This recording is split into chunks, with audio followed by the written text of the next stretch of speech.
primeiro milagre que Jesus fez não foi um milagre de cura física, não foi um milagre de ressurreição dos mortos. O primeiro milagre que ele fez foi num casamento e ele transformou a água em vinho. Nesse vídeo a gente vai entender um pouco por que Jesus fez esse milagre e por que esse milagre foi o primeiro que ele fez. Esse vídeo vai ser um pouco diferente do que você está acostumado a ver aqui no canal, mas eu tenho certeza que vai iluminar teu entendimento, que você vai gostar bastante. Se você não é inscrito nesse canal, se inscreve logo, deixa teu joinha, porque assim que saírem os novos vídeos você vai ficar sabendo. E se você gostar desse vídeo, compartilhe também com seus amigos para que eles também entendam aquilo que você vai entender até o final desse vídeo. Vamos entender um pouco então a realidade onde aconteceu esse milagre. Foi num casamento, era uma festa, estava todo mundo ali feliz, eles estavam ali comendo, bebendo, se alegrando, só que de repente acaba o vinho. E aí então Maria, mãe de Jesus, fica sabendo que acabou o vinho, ela vai conversar com Jesus. Não tem mais vinho. Que tenho eu contigo? Diz o que queres que eu faça. Ainda não é chegada a minha hora.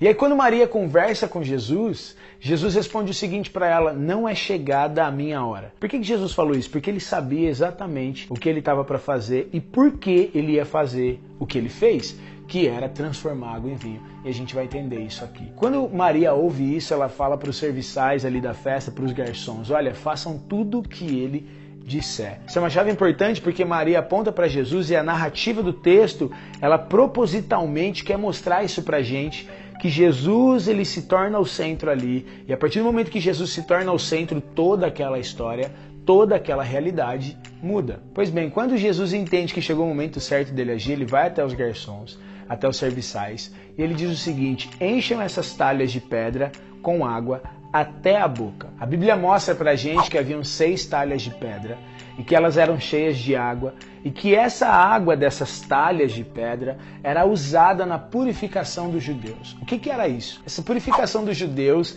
era uma tradição que eles tinham com base em ensinamentos que eles extraíam da lei, onde eles tinham o costume de lavarem as mãos antes das refeições. E isso era considerado um símbolo de pureza. Quando eles lavavam as mãos na água daquelas talhas de pedra, é como se eles estivessem purificados, então eles estavam limpos, prontos para a refeição. O que Jesus faz é que ele manda encher essas talhas com água até a boca. E aí manda distribuir essa água que, na verdade, quando ela estava sendo distribuída, ela vira então vinho. E as pessoas bebem aquele vinho e a conclusão que eles chegam é que era o melhor vinho da festa. O pessoal até questiona por que o melhor vinho foi deixado para o final depois que todo mundo já tinha comido e já tinha bebido. Para a gente entender o porquê Jesus fez esse milagre no casamento e sendo o primeiro milagre que ele fez, a gente precisa entender os simbolismos que essa história contém. Como eu falei, aquelas talhas, elas tinham relação com a tradição dos judeus de purificação. Agora, uma coisa que é interessante é que Jesus, ele não fala para eles encherem os odres de água. Ele poderia pegar, por exemplo, os odres que estavam vazios do vinho que havia acabado e mandar encher esses odres de água e ali dentro desses odres aquela água ser transformada em vinho. Mas é interessante que ele manda encher de água as talhas de pedra que eram da tradição dos judeus, usadas para a purificação deles. Outra coisa que é importante a gente lembrar é que eram 6 talhas de pedra. 6 na Bíblia é o número do homem, é o número do esforço, é o número do trabalho, é o número do cansaço, do esgotamento físico. Como eu falei, aquelas talhas representavam uma tradição na qual os judeus usavam a água que estava dentro delas para purificação deles. Eles se lavavam ali e eles consideravam que estavam puros depois de se lavarem. Eles mesmos lavavam as suas próprias mãos naquela água e se consideravam limpos, puros. Outra coisa que é importante você lembrar é que aquelas talhas eram de pedra. Lembra bem disso, que eram 6 talhas da tradição dos judeus, eram talhas de pedra e Jesus manda encher essas talhas até a boca.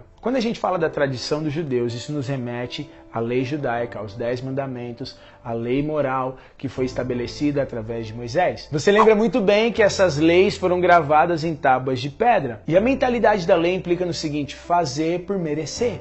você faz, você obedece à lei, então você é abençoado. Você é purificado pelo que você faz, pelo sacrifício que você oferece, pelo seu próprio esforço. Mas ao mesmo tempo a gente sabe que ninguém pode ser justificado pelas obras da lei, que não existe um justo sequer, e não há ninguém que seja capaz de ser declarado justo por meio da obediência da lei. Mesmo que eles achassem que eles eram puros, que eles estavam limpos por causa das boas obras, por causa da obediência à lei, na verdade, a realidade é que a lei, ela não tem poder para purificar e para salvar ninguém. A lei aponta para uma pessoa que é Cristo. A lei veio para mostrar a nossa necessidade de salvação por causa da nossa condição pecaminosa, e ela aponta para um Salvador. Quando ela nos mostra que precisamos de salvação, ela aponta para esse Salvador que se chama Jesus. Ali Jesus estava nesse casamento.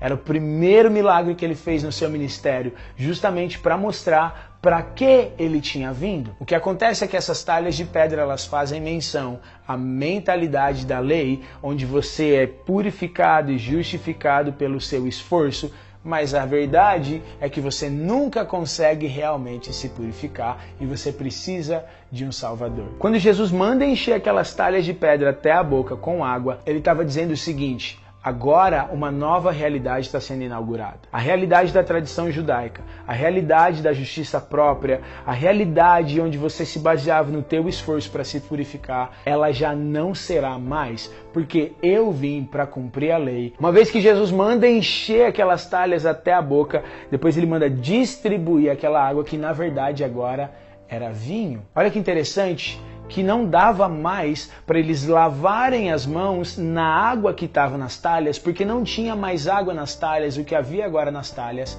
era vinho. E o vinho é o símbolo do sangue de Jesus derramado por nós. Jesus estava mostrando naquele casamento que aquela realidade da lei agora estava apontando para uma realidade maior, que era a realidade da nova aliança por meio do sangue dele que seria derramado por nós. Ele estava mostrando que a realidade onde eu achava que eu poderia me purificar pelo meu esforço próprio, mas sem resultados, onde eu fazia por merecer, onde eu achava que eram as minhas obras que me traziam santidade, agora já não seria mais, porque ele iria inaugurar uma nova aliança, uma nova realidade, onde nós não somos purificados pelo nosso esforço, até porque ninguém consegue isso, mas nós somos purificados pelo sangue derramado dele por nós. E olha que interessante, a água, eles lavavam as mãos, era uma purificação apenas externa, porque as nossas obras não podem purificar o nosso interior. Por mais que o nosso exterior, as obras sejam boas, se o nosso interior não for transformado, nós não estamos realmente purificados.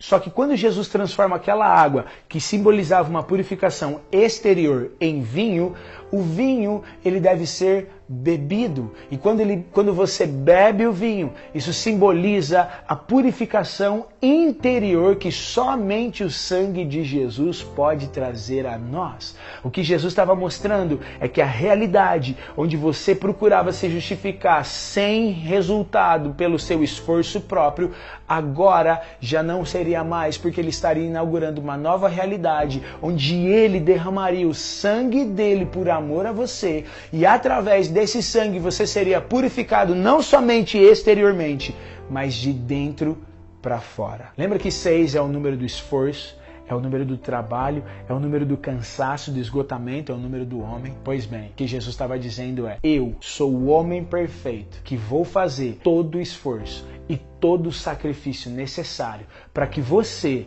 não precise mais ter tentativas após tentativas sem resultado de se purificar, mas pelo contrário, através do meu sacrifício e do meu sangue derramado, você vai ser completamente purificado de uma vez por todas, de dentro para fora. Foi por isso que o primeiro milagre de Jesus foi transformar a água em vinho, porque ele estava mostrando pra gente que estava chegando o fim da antiga aliança e nasceria uma nova aliança por meio do sangue dele. E por que Jesus fez esse milagre em um casamento? Porque o casamento é um símbolo máximo de uma aliança. O casamento é uma aliança que ele vai até a morte. O casamento é uma aliança criada por Deus. E em Romanos capítulo 7, Paulo nos mostra que a gente saiu de um casamento com a lei e a gente entrou num novo casamento com Cristo. E era isso que Jesus estava mostrando. Olha, agora o noivo chegou até vocês serão libertos da maldição e da escravidão da lei e das tradições judaicas. Vocês morrerão comigo e nascerão para uma nova realidade, onde eu vou me casar com vocês e vocês comigo, onde nós seremos um. E a purificação de vocês e a alegria de vocês não virá por meio dos esforços humanos de vocês, mas por meio da minha obediência e do meu sacrifício e da minha obra consumada na cruz, por meio do meu sangue. Foi por isso que Jesus fez o primeiro milagre que ele fez num casamento, e esse milagre foi a transformação da água em vinho, para nos mostrar que ele veio para inaugurar uma nova aliança, onde nós não precisamos mais nos basear nos nossos esforços, nas nossas tentativas frustradas de cumprir a lei, mas nós podemos confiar na obediência dele e saber que agora nós somos purificados por meio do sacrifício dele e que temos a vida dele e que podemos viver assim como ele viveu, sendo um com ele. Espero que esse vídeo tenha ajudado você, trazido clareza na sua mente. Lembre-se que você faz parte de uma nova aliança. Não confie no seu próprio braço, no seu próprio esforço, nas suas obras. Homem nenhum pode ser justificado pelas próprias obras ou pela obediência da lei. A nossa justificação é por meio de Cristo Jesus e por meio da obra consumada dele no Calvário. Coloque toda a sua confiança nessa obra consumada, na pessoa de Jesus, e viva a realidade da nova aliança, uma realidade de liberdade, de alegria, de poder sobrenatural e de paz. Deus é bom o tempo todo. Compartilhe esse vídeo com seus amigos e vamos viver a realidade da nova aliança. Tamo junto. Valeu.